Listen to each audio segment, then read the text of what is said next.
Gary Cohen is going in as an athlete. He was one of the top tennis players in the nation growing up, and didn't go away, stayed in Tucson and played tennis, and went to Northwestern, was a co-captain, and the 4-year Letterman there.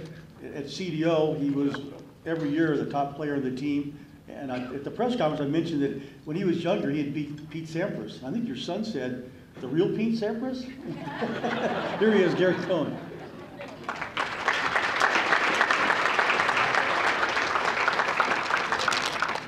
Actually, to clarify that quote, the quote from him was, "He must not have been trying." And my father, who flew in here today, when I told him that I was being inducted into the Hall of Fame, he said, "Hall of Fame of what? The most argumentative child who ever displayed an acumen for being a lawyer, which you now are?" I never thought I would be standing up here getting an award like this. I appreciate the opportunity to talk to you.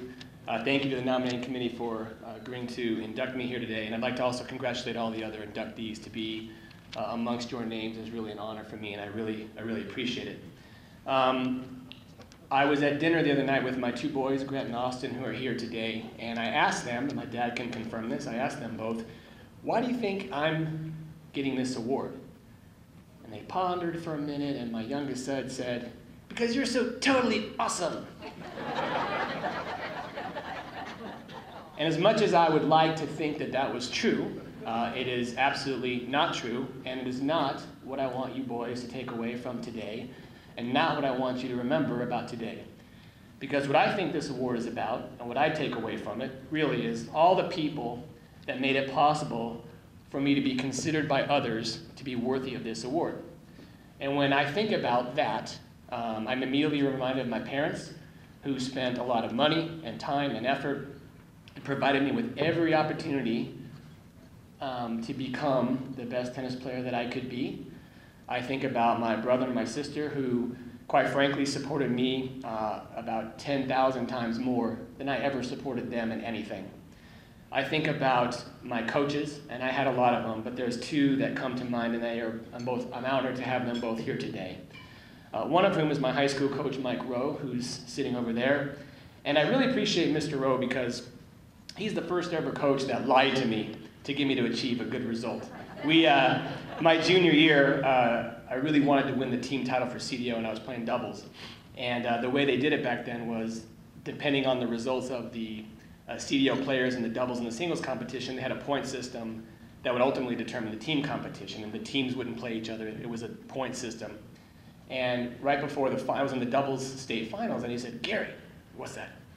You know, if you win this doubles match, the team will win. It's all on your shoulders," he says. I said, "What? Okay."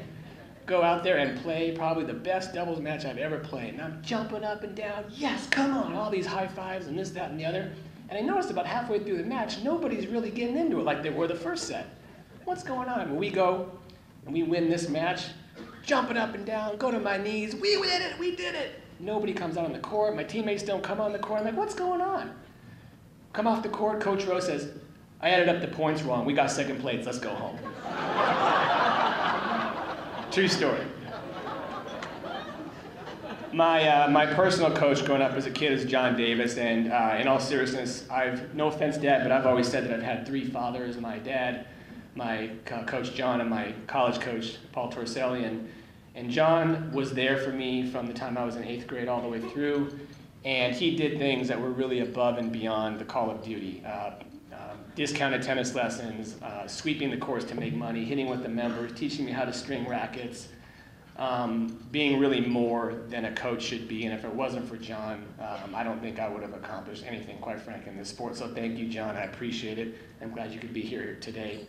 All my teammates at CDO and at Northwestern University, if it wasn't for them, again, I wouldn't have been able to achieve anything. My teammates at Northwestern are the closest, some of the closest friends I have, and I'm honored that we actually call each other brothers to this day. So, gentlemen, Grant and Austin, this is about the people that made this possible for me to make certain achievements. So what I want you gentlemen to take away from today is the following.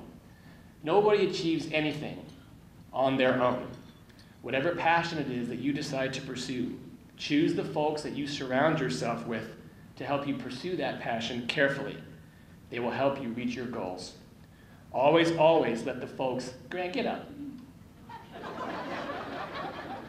Always, always let the folks that are supporting you know how much you appreciate what they're doing for you. And if you do those three things, and you always do your best, and you always seek to improve and have fun at what you're doing, no matter what the passion is that you have, you will probably achieve more than you ever expected to. And that experience, like mine, with tennis, will provide you the tools it takes to accomplish just as much, if not more, in your life. Thank you very much.